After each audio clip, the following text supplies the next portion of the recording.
दुनिया भर से सनातन धर्म की सारी खबरों से रहना चाहते हैं अपडेट, तो सब्सक्राइब करें द साइंटिफिक हिंदू को। यदा यदा हि धर्मश्च ग्लानिर्भवति भारत अभ्युत्थानं धर्मस्य तदात्मानं सृजाम्यहम् परित्राणाय साधूनां विनाशाय च दुष्कृतां धर्म संस्थापनार्थाय संभवामि युगे युगे।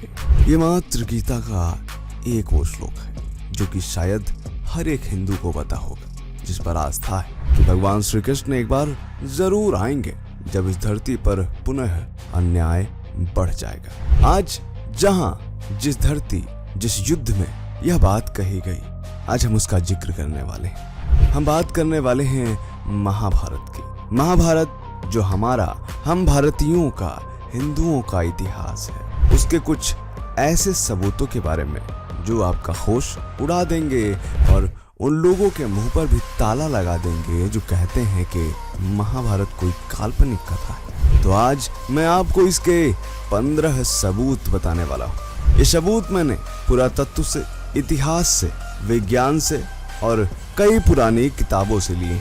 पुरातत्व, साइंस, खगोलीय घटनाएं और कई जगहों की खुदाई से यह पता चलता है कि ये घटनाएं सच में हुई थी, लेकिन शायद हम और आप लोग उतना डिटेल से नहीं जानते जितना हमें जानना चाहिए। आज मैं आपको हर एक सबूत को संक्षेप में कुछ इस तरह बताऊंगा कि उसके बारे में आपको पूरी जानकारी हो जाएगी। और अगर कोई भी व्यक्ति यह कहे कि नहीं नहीं महाभारत तो काल्पनिक थी, तो उसके मुंह पे यह वीडियो फेंक के मारिएगा। शुरू करते हैं आज का वीडियो। मेरा नाम है धीरेन्द्र और आप देख रहे हैं द साइंटिफिक हिंदू। चलिए पहले सबूत की बात करते हैं। दोस्तों, पहला सबूत महाभारत खुद है। महाभारत को खुद एक इतिहास कहा गया है, ना कि कोई कहानी। पुराने समय में लोग घटनाओं को कैटेगरीज में बांटते थे। अगर कोई पुरानी घटना होती थी तो उसे पुराण कहा जाता था। अगर हाल की कोई बड़ी घटना हुई तो उसे इतिहास कहा गया। महाभारत में लिखा है कि ये इतिहास है, मतलब ऐसा हुआ था। अगर ये फिक्शन होती तो इसे महाकाव्य या कथा कहा जाता, लेकिन इसे इतिहास माना गया। उस समय के सभी इतिहासकारों ने इसे इतिहास ही माना। आज के समय में जब हम इतिहास की किताबें पढ़ते हैं तो वो भी तो ऐसे ही होती हैं, फैक्ट्स पर आधारित। महाभारत को देखें तो इतनी डिटेल्स है, इतनी राजाओं की लिस्ट है, इतने वंशजों के नाम है, इतनी जगहों के नाम है, जो अपने आप में यह बताता है कि ये एक रियल इवेंट्स का रिकॉर्ड, दस्तावेज।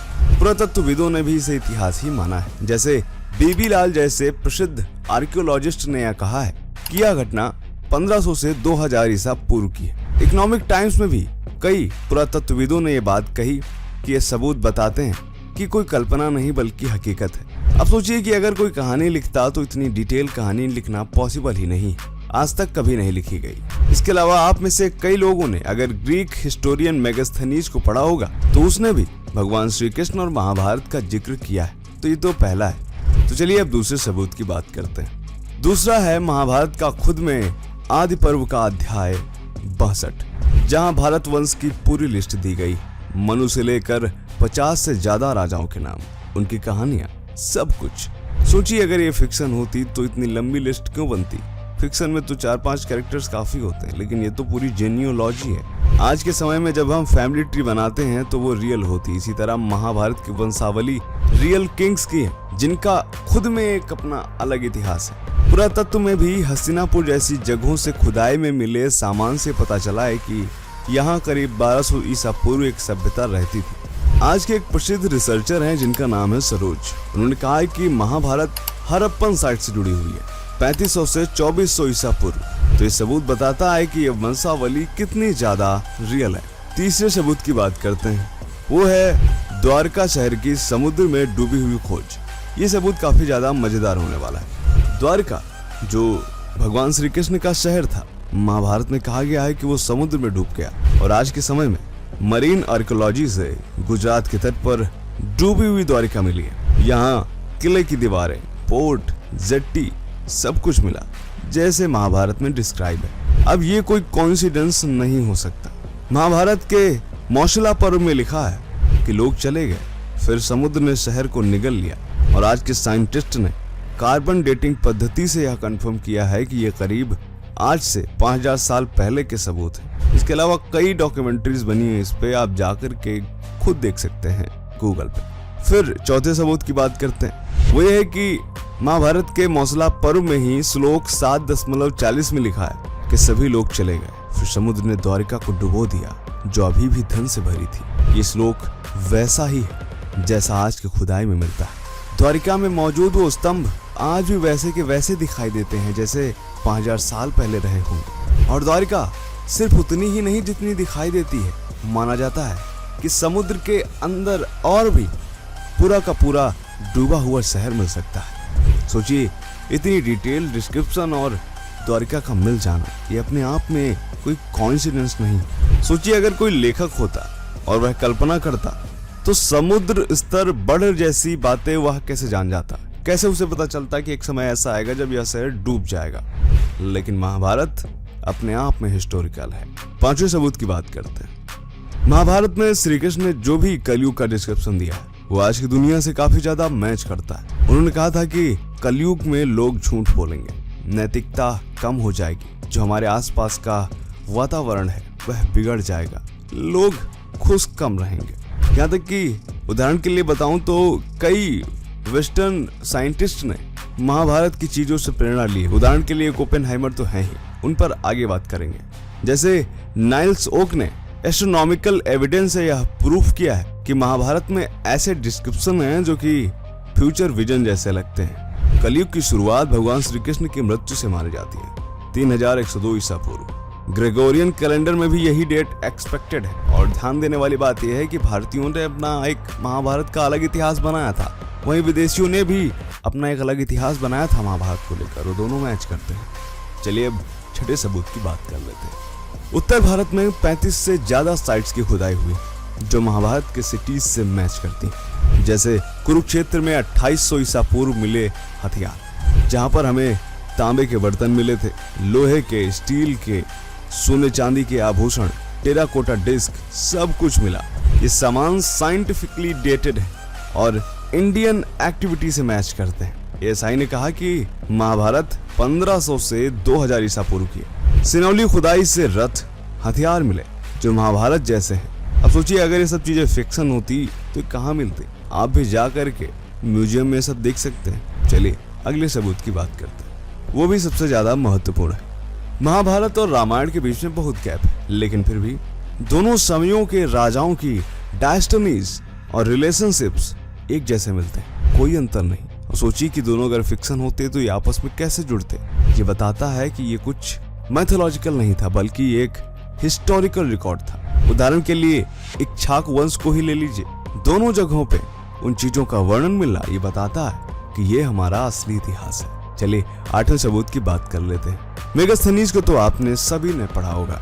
मेगास्थनीज ने कहा कि चंद्रगुप्त मौर्य कृष्ण की लाइनेज में, यानी भगवान कृष्ण के बाद 138वें राजा थे। ये मेगास्थनीज का वर्णन।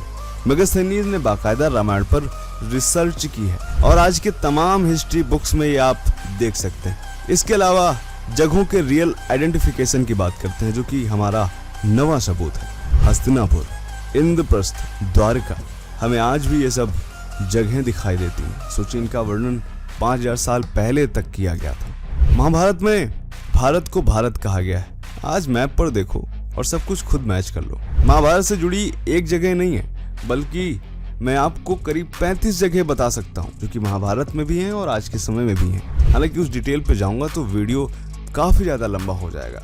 महाभारत से जुड़ी जगहों पर एक बार फिर से वीडियो में लेकर आऊंगा। अब 10वें सबूत की बात कर लेते हैं।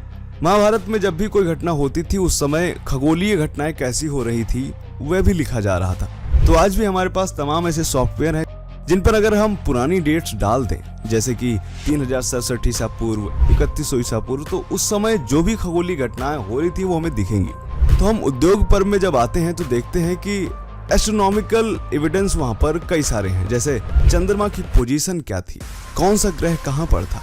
और आज हम जब सॉफ्टवेयर में डालकर ये चेक करते हैं तो सीधे मैच करता है। अब सोचिए, उस समय लोगों के पास तो सॉफ्टवेयर था नहीं, आखिर उन्होंने डाला तो डाला कैसे लिख डाली ये कहानी।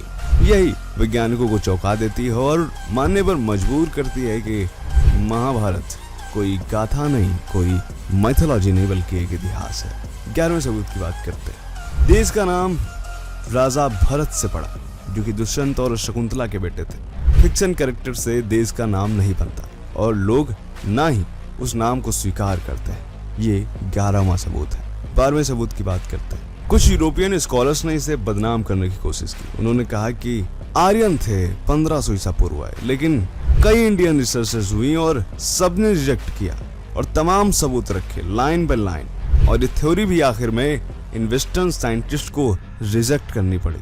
13वें नंबर पर आते हैं तो महाभारत की जो काव्य फॉर्म हिस्ट्री है, ये अपने आप में एक सबूत है। महाभारत में कविता है और पुराने समय में हिस्ट्री ऐसी ही लिखी जाती थी। ये कोई फिक्शन नहीं है, ये भी एक 13वां सबूत है। 14वें नंबर पर आते हैं पुराणों और ग्रीक हिस्ट्री में डायनेस्टीज का समान होना, मैच करना। पुराणों में मौर्य और गुप्त डायनेस्टीज मैच करती हैं ग्रीक रिकॉर्ड से। महाभारत की पहले की भी यह रियल है। ये 14वां सबूत है। 15वें सबूत और अंतिम सबूत की बात करें तो ये है, हालांकि इसके बाद भी तमाम सबूत हैं, तार्किक सबूतों की आज मैं बात कर रहा हूँ, तो वो है कलयुग की स्टार्ट डेट। कलयुग 3102 ईसा पूर्व 18 फरवरी से शुरू हुआ माना जाता है, क्योंकि इसी दिन भगवान श्री कृष्ण की मौत हुई थी। और तभी से तमाम पुस्तकों में वर्णन मिलता है किस तरह से कलयुग का आगमन होता है। उसके बाद राजा परीक्षित आते हैं और वो सारी चीजें होती हैं जिसका वर्णन हम आज के तमाम ग्रंथों में देख सकते हैं, फिर चाहे वह महाभागवत पुराण क्यों ना हो।